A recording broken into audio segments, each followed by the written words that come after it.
O nome Sith foi durante muito tempo na galáxia utilizado para definir os usuários perigosos do lado sombrio que faziam parte da caótica Ordem Sith, os arqui-inimigos do Jedi. Existiram inúmeros impérios que carregavam o nome Sith, inspirando medo e terror no coração dos cidadãos da galáxia. Mas você sabia que originalmente esse termo definia uma espécie? Então vem comigo que hoje você vai conhecer tudo sobre os infames Sith puro sangue.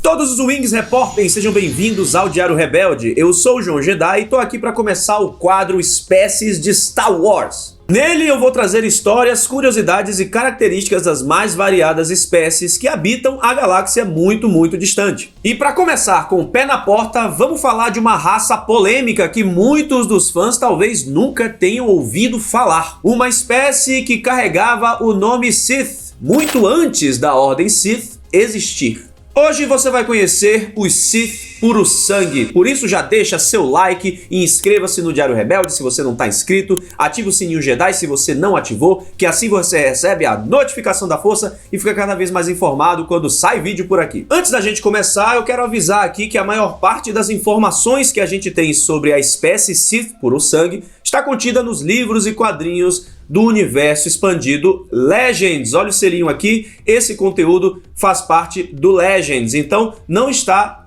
canonicamente na linha do tempo atual de Star Wars.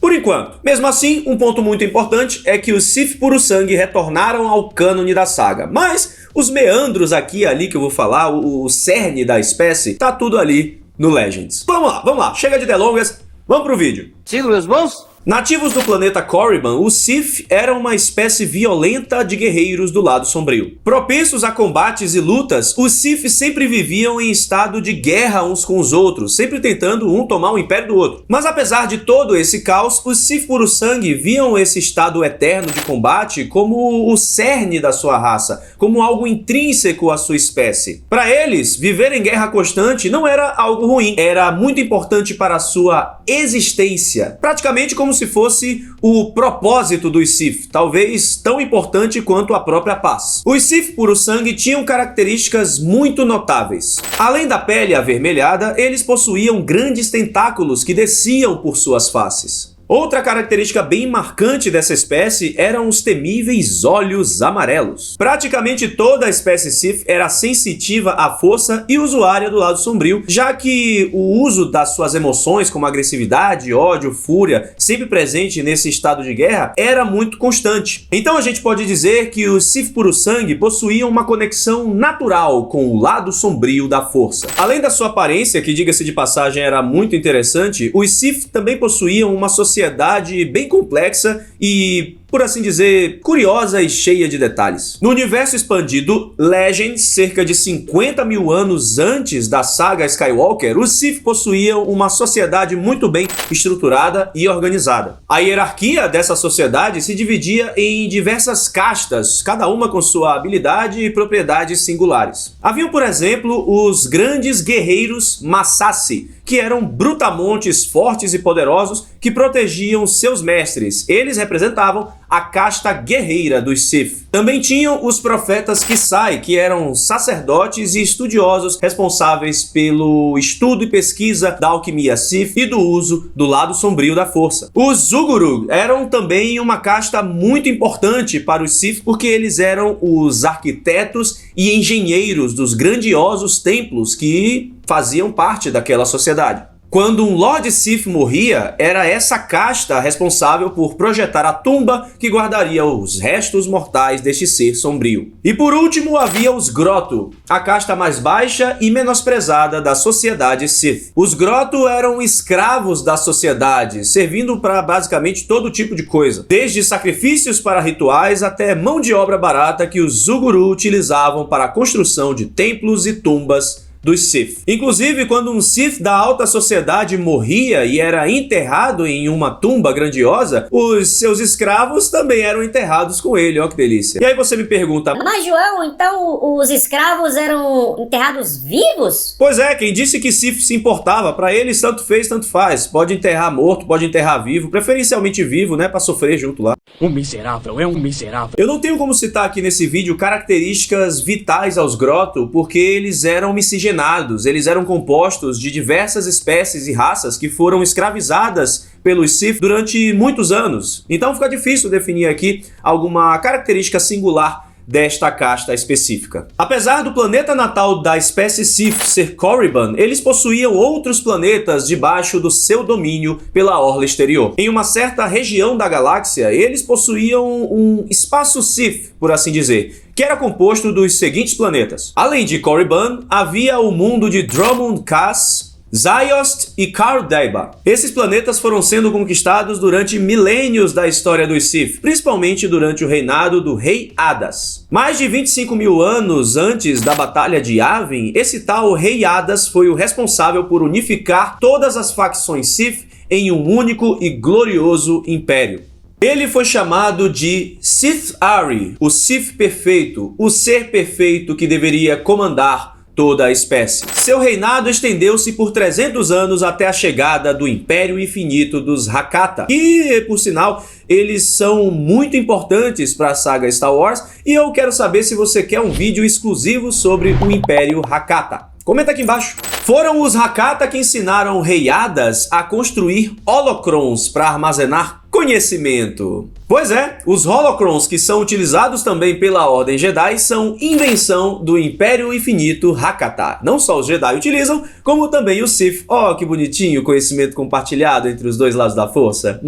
Que coisa mais linda! Só que como estamos falando de guerra nas estrelas, os Hakata traíram o Rei Hadas e fizeram com que ele tivesse que se sacrificar para salvar o povo Sith da invasão do Império Infinito. Após sua morte e dispersão dos invasores Hakata, os profetas Kisai criaram uma profecia sobre os Sithari. Eles previram que um dia um ser perfeito e invencível viria e destruiria os Sith para os tornar mais fortes das cinzas. Por milênios, os Sith continuaram a lutar entre si para tomar o poder, até que por volta de 6.900 anos antes dos eventos da saga Skywalker, um grupo de Jedi exilados chegou a Korriban. Esses Jedi exilados tinham se rebelado contra a Ordem Jedi e abraçaram o uso do lado sombrio da força, provocando a guerra da chamada Escuridão dos 100 anos. Eles perderam o combate e acabaram sendo exilados pelo Conselho Jedi e,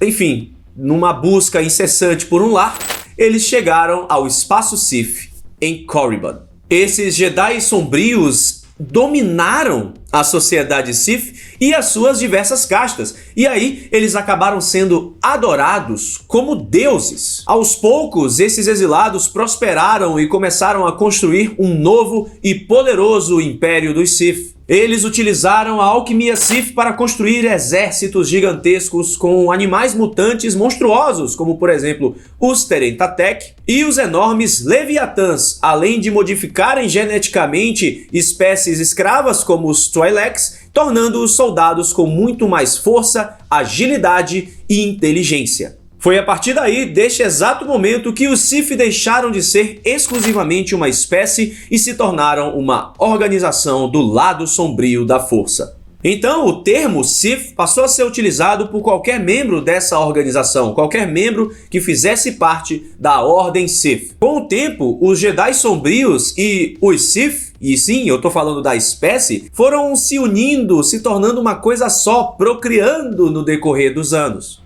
Isso fez com que os Sith originais, a espécie em si, fosse desaparecendo com o tempo, porque a partir de toda essa procriação, foram existindo então mestiços entre si. Naga Sadow e Marka Ragnos, dois grandes lordes dos Sith, eram mestiços da espécie. Dá pra perceber isso quando a gente compara eles com os Sith puro-sangue originais. Quase 2000 anos após os Jedi sombrios chegarem em Korriban, cerca de 5000 anos antes dos eventos que permeiam a saga Skywalker, o Império Sith ainda possuía muitos Sith puro-sangue, mas a maioria da população era completamente mestiça. Nesta época ocorreu a Grande Guerra do Hiperespaço, o primeiro conflito entre o Império Sith contra a Ordem Jedi e a República Galáctica. Sob a liderança de Naga Sadow, os Sith acabaram perdendo e tendo que recuar, fugindo para as profundezas desconhecidas da galáxia. A República e os Jedi tomaram controle do espaço dos Sith, caçando vários remanescentes do Império durante muitos anos pela galáxia. E assim, os Sith se espalharam em diversas células diferentes. A mais forte e conhecida dessas células era a do verdadeiro Império Sith, do Imperador Vitiate, ou Vitiate, como muitos de vocês chamam, que ficou conhecido como um dos maiores Sith de todos os tempos. Talvez o maior deles. Por sinal, gente, eu sei que muitos de vocês ficaram aí zoando a minha pronúncia porque eu falei Darth Plagueis no vídeo lá do Darth Plagueis, lá. Gente, é Star Wars e nós somos brasileiros. Vez ou outra, a pronúncia pode mudar quando a gente fala. Ou a pronúncia pode não necessariamente ser a mesma de quem só leu Star Wars, ou de quem assiste Star Wars, ou de quem ouviu Star Wars, ou de quem sabe inglês ou não sabe inglês. Então, por que a gente não coloca assim uma paz no coração, não apenas o lado sombrio, e respeita a pronúncia alheia? Fica a dica pra vocês, que eu tenho certeza que vocês vão ser muito mais felizes. Control the match by keep playing the left, the right, in the middle. Ok, voltando, isso não foi um recado para os wings que assistem aqui o Diário Rebelde com todo o coração, mas sim pra galera nova que chegou aí zoando a pronúncia do Darth Plagueis. Vamos retornar para o que a gente diz sobre os Sith. O Imperador Vitiate, como um grande Sith puro-sangue, fez o seu império prosperar nas sombras, até que chegasse o momento certo de atacar. Mais de 1000 anos depois, ele finalmente dá seu golpe e inicia um perigoso e poderoso confronto entre a República Galáctica e o Império Sith, conhecida como a Grande Guerra Galáctica. Nessa época, mais de 3000 anos após a chegada dos Jedi exilados em Korriban, os Sith puro-sangue já estavam em número muito inferior se comparado a antes. O Império Sith de Vitiate possuía muito poucos da espécie original entre as suas fileiras, principalmente quando a gente compara com os mestiços. Fora que nessa época aí, o termo Sith já era sim utilizado para definir os membros da Ordem e do Império Sith, não mais somente a espécie. Desde que os Jedi sombrios chegaram a Korriban e dominaram a espécie Sith, os Sith originais foram se perdendo até que eles desapareceram completamente após a derrota do Império Sith de Vitiate e do próprio Vitiate. Então a gente pode cravar aqui que na época dos filmes de Star Wars, os Sith puro-sangue já haviam desaparecido por completo. Havia milênios. Então, galáxia dentro de Star Wars, quando se falava em Sith, você se referia aos seres que utilizavam o sabre de luz vermelho e também o lado sombrio da força, não apenas a espécie que ficou